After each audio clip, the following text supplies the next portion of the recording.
Well, hi again, folks. Well, this is the building part of the Deepwell Miller table. And this is going to be kind of a long video due to the fact that we're going to take it step by step for those folks who aren't too familiar with how to build these projects, and kind of take them step by step through how to do this so even they can build one of these. And so I hope you'll bear with me. Thank you.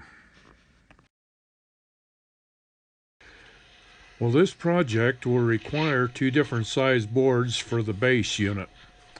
A 3/4 inch top board, which is just 3/4 inch pine we're going to use here, and also a 1/2 inch board to go underneath it. And this will be a 1/2 inch piece of lumber.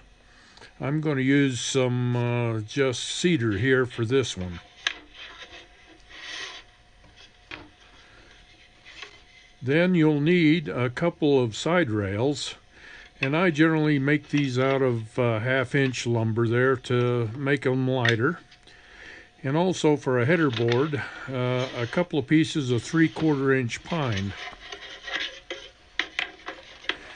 Now the 3/4 inch board sits on top of the 1/2 inch, and then the header board fits like so.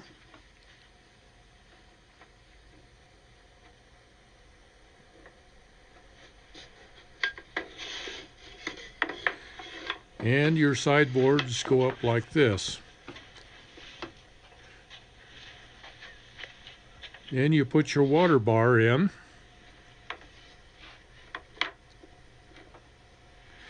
And so basically this is gives you kind of an idea of where we're going with this project.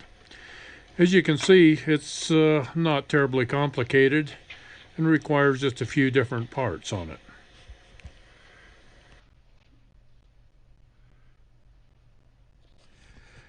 Now at your local Home Depot and Lowe's store, they carry dimensional lumber in all different sizes. You can buy them anywhere from 1x2s all the way up to about 1x12. And so you can buy whatever you want. Now across the aisle, you can find some smaller dimensional lumber in the 1/4 inch and the 1/2 inch size. And these are in different types of wood, so there'll be different prices. But you can buy just whatever you like as far as that goes. Now, we'll need two different sizes of board for this project. And as you can see here, the 1/4, the 1/2 inch, and the 3/4 inch all line up perfectly. So this is going to be handy because we're going to be stacking a 3/4 inch board on top of a 1/2 inch base. Now you will find that you may want a table that's wider than, say, you can buy a pine board for. So you can glue them together and make a wider board, and that's exactly what we're going to do here. So to make the baseboard on this, we're going to glue a couple of different pieces of 1/2 inch together to make it.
And we'll do the same thing with the 3/4 inch board. Now for the header or the water bar board, I generally like to make it out of 2 pieces of 3/4 inch pine. One back behind the end of the board and one sitting on top of it. Now this will give you a very good seal to keep the water from leaking on down back under the board and down behind. Well, the glue I like to use for all my projects is this Titebond Type 3 waterproof glue. It has really good holding strength, plus you can use it for waterproofing different parts of the board, as we'll see a little later on here. So I generally like to spread it on a little bit here and then take a brush and spread it out so that it coats the boards evenly.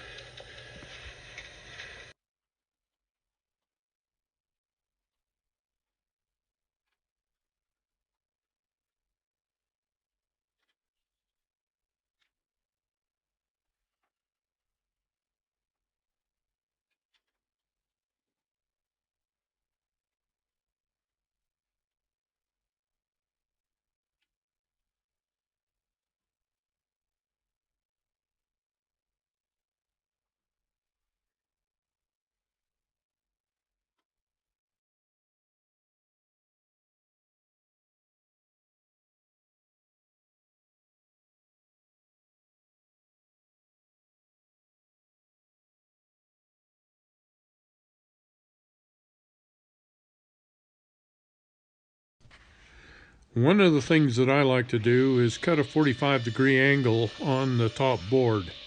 You can leave it just straight if you want, but I find that the 45-degree angle gives just a little bit of a edge to the water smoothness, and it's just something I like to do.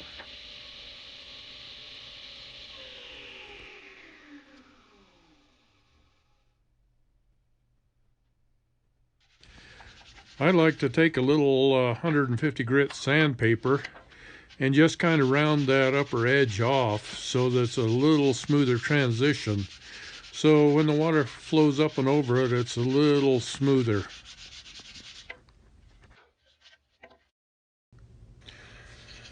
Well, here we go with the Titebond glue again. Now this is one of the most important parts of the whole project.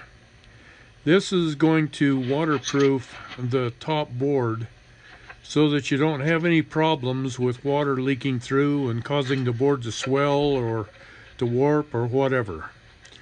Now on this edge, I like to coat it both top and bottom.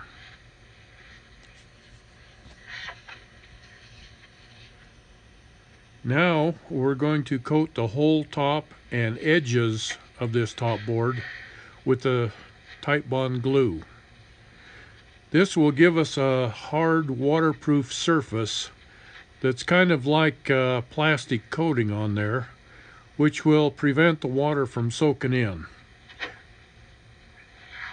Now this is the base layer of waterproofing that we're going to do. We're going to do more than this, so stay tuned.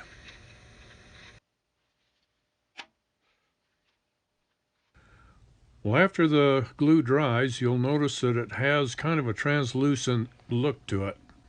And it's a very hard waterproof coating on there. You may want to put a second coat on just to kind of double the protection if you want. The Titebond, being a water-based glue, will cause the wood to swell somewhat, and so the grain will pop up a little higher. So what you want to do now is give the whole thing a very good sanding so that you have a very smooth surface on here for the water to flow down.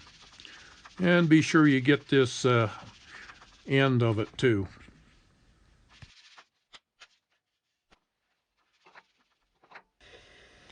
Now we'll determine where the top board has to be glued to the bottom one. I usually put a little spacer bar that's a 1/4 inch to a 1/2 inch under the water bar. And it needs to be about 1.5 inches from the header board there. That will allow you to take the water bar in and out in case you need to repair it or clean it.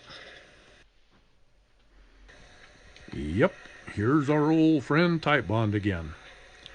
Now what we want to do is give a good coating of glue over the baseboard there so that we can glue the top board to it. So get your little brush out and spread it around very evenly. Set the top board on and kind of wiggle it around a little bit so that you get some glue transferred to both surfaces very evenly.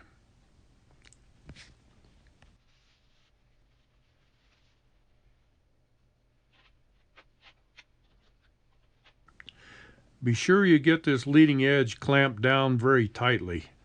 You don't want any gap in there so that water can get down between the two boards and cause you problems later on.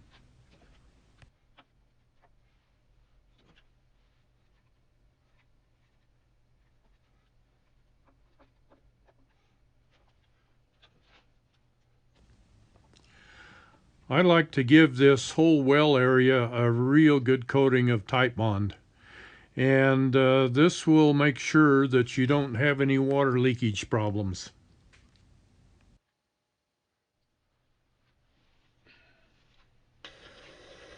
I have a bottle of Titebond that I've watered down slightly. This allows it to soak into the wood a little better and give it a little better protection. So what you want to do is put at least 2 coats on here so that it's well covered. This prevents any problems that you may have with water seeping down between the sideboards and this baseboard.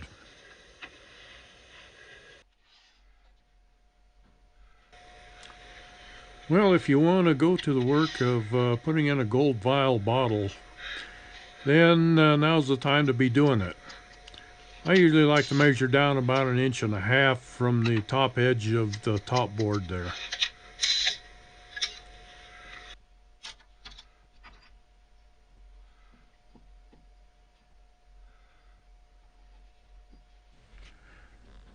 Next, I figure out about where on that line I want to put this hole.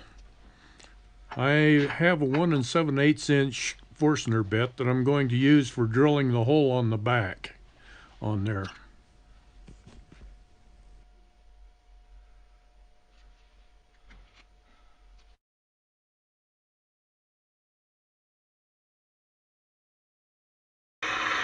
Now I drill a 1/8 inch hole on my mark all the way through the board. This will show me where to drill the other holes. Now I line up where my cap has to go. I want it, probably about 1/8 of an inch down from the top.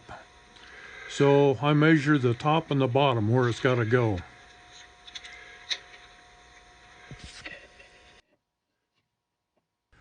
I'm going to use this little adjustable square as a depth gauge so that I can get the proper depth on my larger hole. Now this is why we drilled the little 1/8 inch hole, so that we can line up the bit on the back here so that we can drill as kind of a finger hole.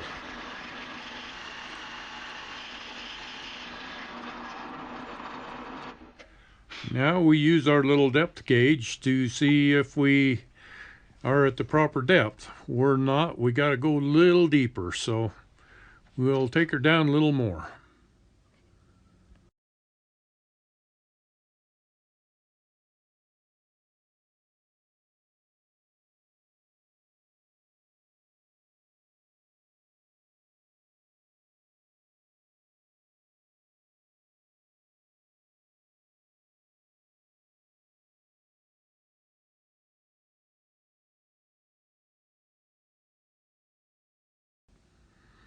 Yep, looking good there.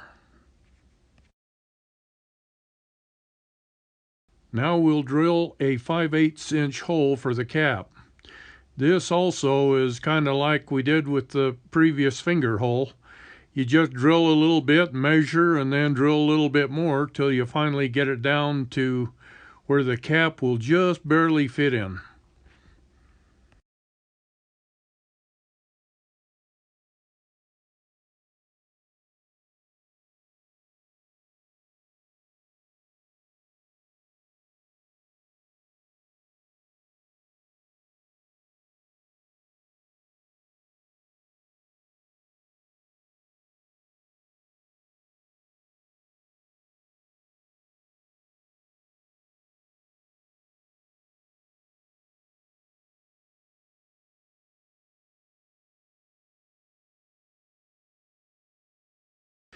There's a little lip on the cap that you want sticking out, but you want to be sure that the top of the cap is bottomed out in the bottom of the hole.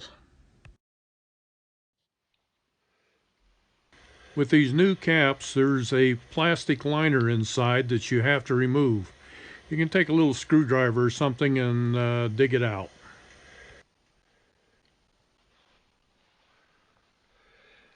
It needs to be cleaned out, and so we've got it now. So now we're ready to drill a hole through the top of the cap.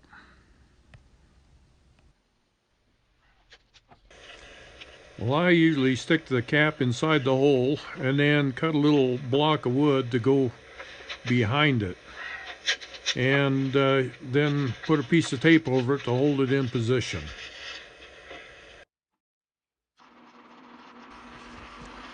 Line up the bit with your pilot hole and drill a 1/8 inch hole down through it.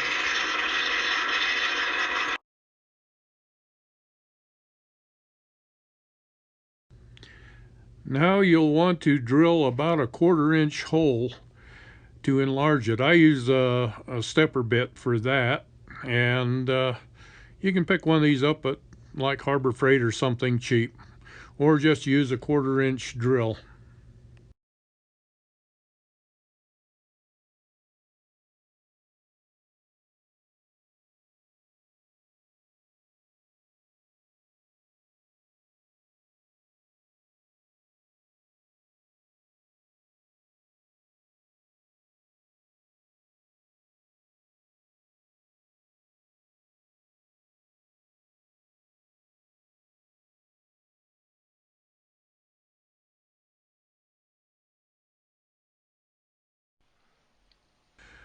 Well, the cap has some ridges around the edge, so I like to sand everything down so that the whole top of the cap is very flush.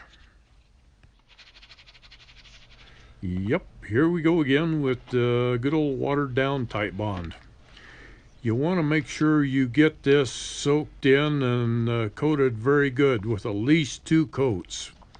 This is where most miller tables have their problems, and this is where the water seeps through the worst and will cause the wood to swell and give you all kinds of fits.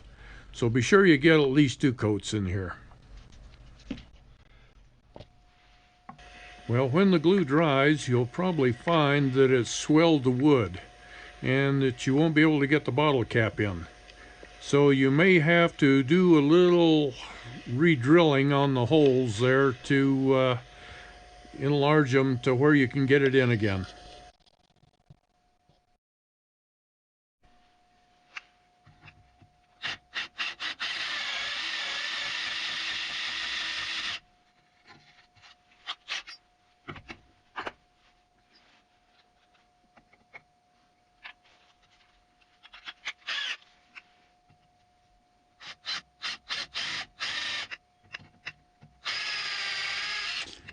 And if you happen to get a little too deep on that, you can always go back in with a Q-tip with some of that Titebond on it and reseal it again.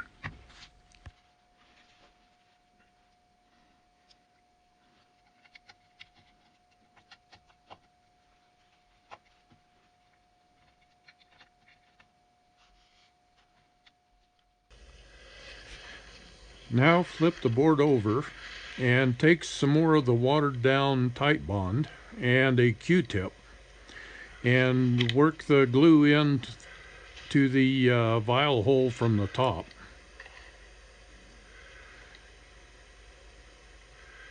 And make sure that you get it down inside there and well sealed.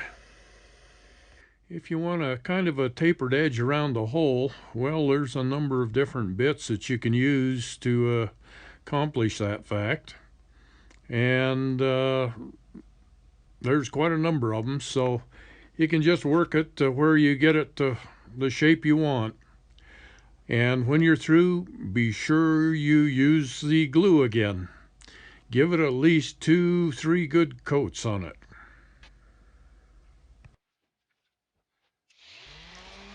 Now give the back side of the board just a real good sanding down.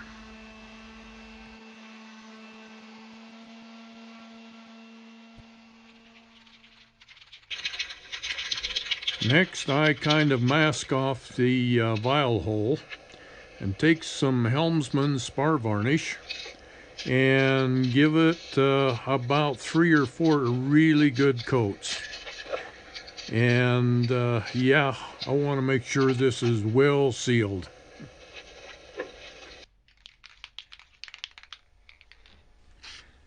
Now take the spar varnish and give it at least 4 good coats.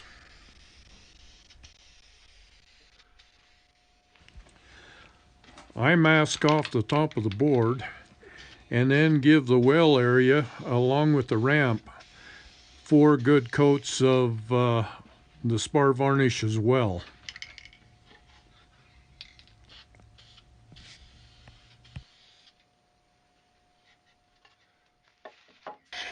Now I take the painter's tape and mask off the well area. The chalkboard paint doesn't stick to that glued surface very well, and so you have to put down a primer there so it'll stick. I use Rust-Oleum bonding primer because it will stick to just about anything. And so it's about the best I've found for this sort of thing. And you want to give it about 3 good coats on there. Make sure it's coated pretty good.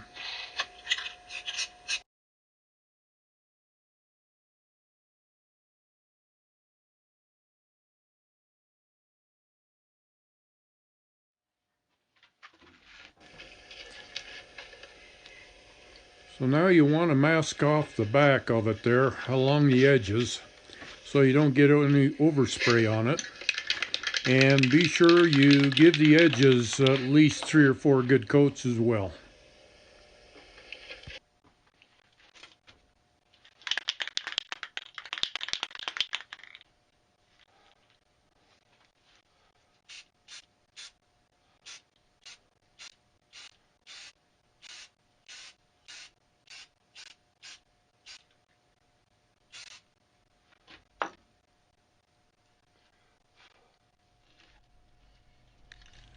If your Miller table is level, then the problem is you have water working back up under the board and dropping into where you don't want it on the catch basin. So I put this little board across the end that extends down below the base of it there so that it forces the water to go straight down.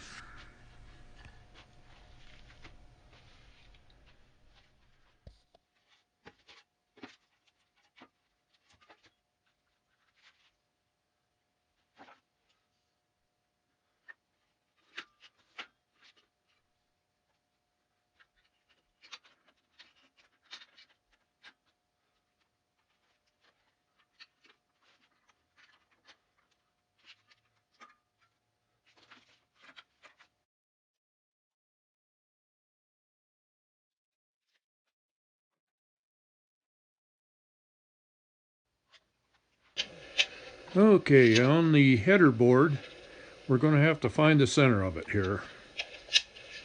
And then we'll draw us a straight line up.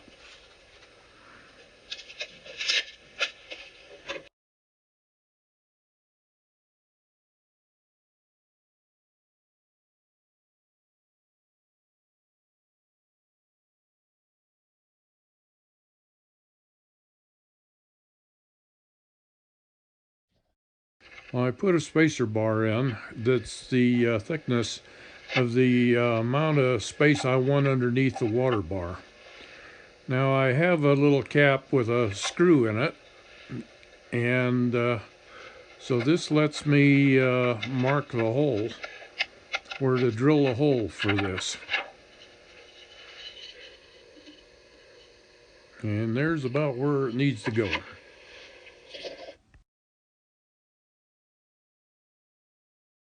Well, we're going to drill us a little 1/4-inch hole so that we can line up the hole saw. The hole saw has a 1/4-inch pilot bit in there, and so we can just line it up with that hole and we'll be in the right position.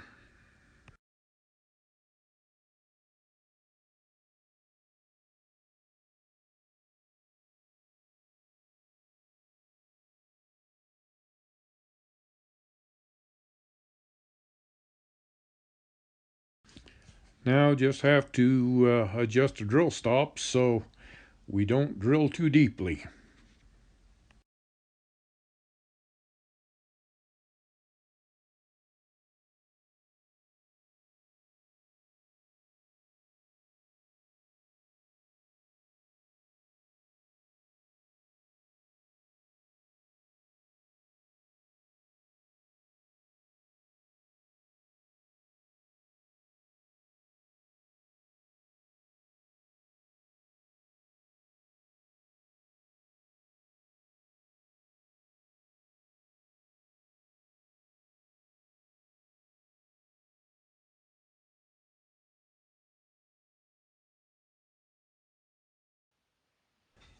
Well, the plumbing that we're using is 1/2 inch. And so the hole saw that we're using is a 1 1/16 or a 27 millimeter. And it's just a tad small for the T to fit in. So we have to take a wood rasp and enlarge it just slightly. We could use a 1 1/8, but that would leave a gap around there for water to leak back through. So I'd rather have a nice tight fit on this. So I do a little extra work on it.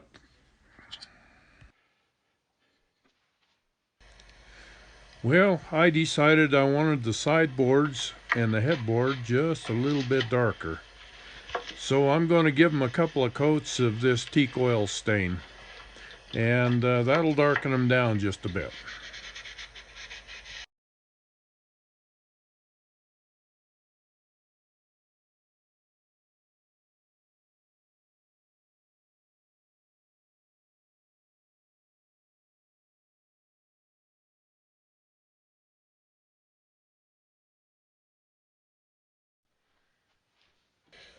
Well, to waterproof the water bar hole, we're going to use the watered down Titebond again. I usually just apply it to a finger and run it around on the inside of it. And make sure you get a good coating on the inside. It wouldn't hurt to get at least 2 coats on this.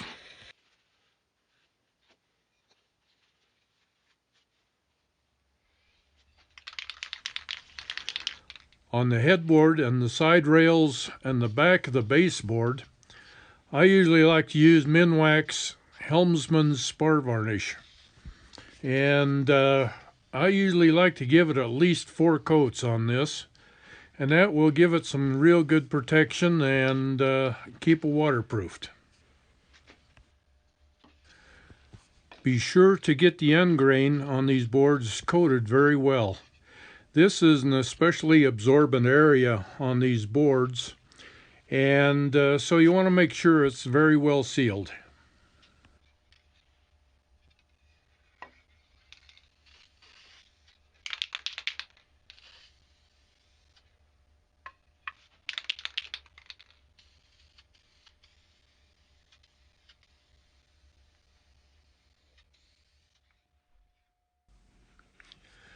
Before I paint the baseboard, I always mask off the end board and the deep well.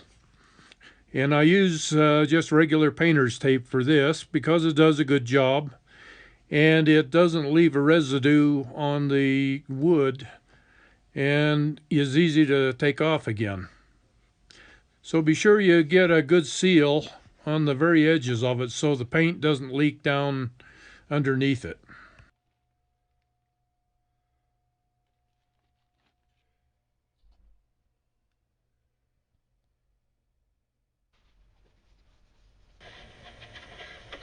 Over the years, I've used a great many different things for the surface on the baseboard, and hobbycomb mats, shelf liner, and truck bed liners. And the best I've found so far is the Rust-Oleum chalkboard paint. It's a tough little paint that really holds up very well. You want to give it at least 6 coats on there because it dries very, very thin. And also be sure that you get the edges painted very well.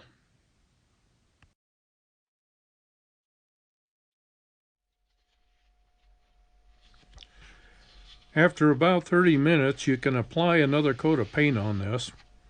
And so after the final coat is put on, if you wait about 45 minutes and then take the masking tape off, you can kind of clean up any paint that might have slipped under the tape.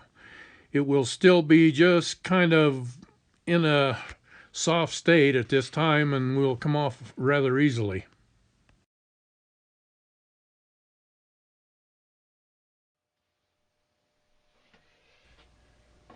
Well, there's the baseboard all finished up, and it's all ready now to screw on the headboard and the side rails and make the water bar.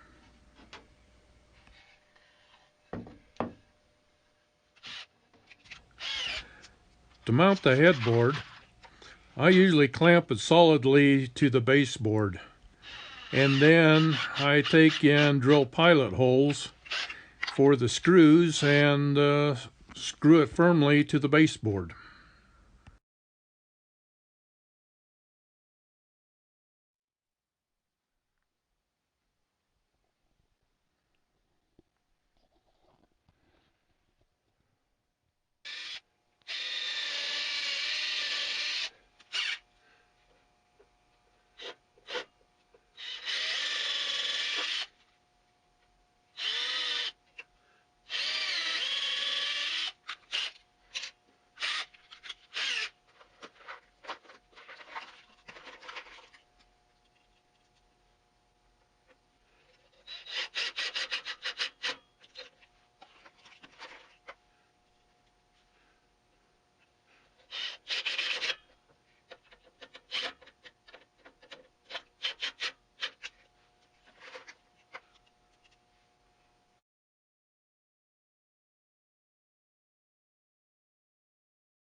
Now all you have to do is make a water bar for it. You can start out with 1/8" holes and see how they work for you. And if you need a little more water, you can drill them out to 3/16 like I have here. And there you go, all finished up.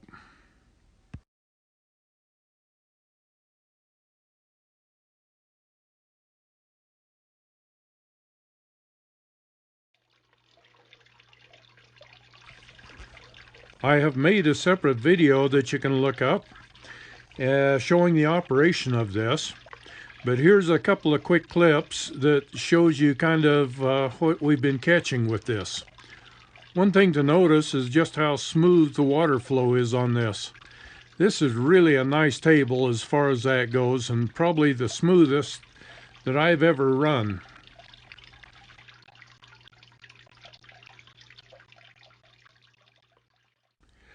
Another feature I'm getting to like quite well is you can just take and sweep the gold right down into the sump and then suck it up with a snuffer bottle.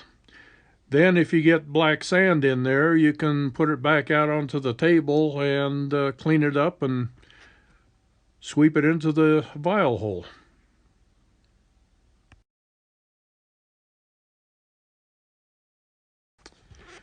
Here's some of the gold that we've been catching with this. The biggest pieces are -50 mesh, and the smaller ones are -100. So it catches the very small stuff very easily. Well, I apologize, folks, for the length of this video, but I wanted to go into more detail on how to build these things for those who are not familiar with building them. And so I hope this has been of interest to you, and I hope some of you will give one of these tables a try.